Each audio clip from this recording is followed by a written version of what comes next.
nuestra manera de ver el mundo, nuestro lenguaje, nuestras prácticas nos dan identidad y nos constituyen como seres de derecho, lo cual nos da derecho a acceder a bienes comunes que nos dan y nos hacen vivir nuestra identidad como ciudadanos.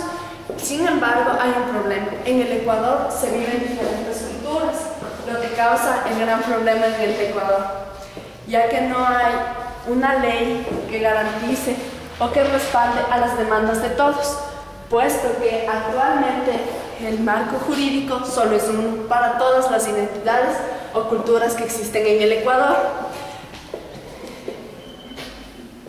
Las relaciones entre derecho y cultura son muy estrechas. El marco jurídico requiere para su efectividad a largo plazo de convicciones y hábitos que faciliten su cumplimiento, pero a la vez su aplicación regular o a largo tiempo va generando desigualdad entre las culturas, o en otros términos, el funcionamiento regular casi es imposible, puesto que si queremos cambiar la identidad cultural con una identidad jurídica es algo imposible, porque la identidad cultural está en el carácter de cada uno y hay diferentes culturas y con un ámbito jurídico no lo podemos cambiar.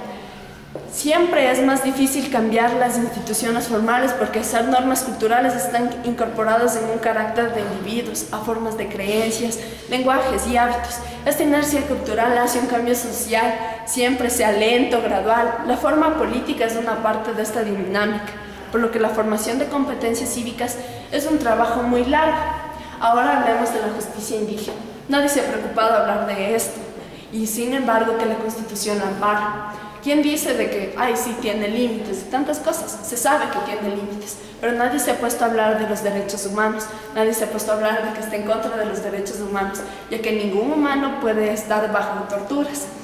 La Constitución pone límites a todo esto, pero nadie se ha puesto a pensar en eso, nadie se ha puesto a pensar en que muchas personas toman la justicia por mano propia, o igual la justicia que no se ha visto por el marco jurídico, la justicia, las leyes, de tanta cosa de que ahora la justicia es solo para los ricos, para los que tienen dinero, y las personas que no tienen dinero, y las personas que no tienen esa igualdad social, económica, ¿en dónde quedan?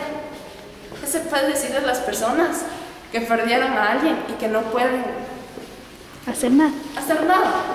¿Qué se puede decir de esas personas? ¿Qué se puede decir del accidente que hubo en la perimetral? Nadie respondió nada, nadie dijo nada y nunca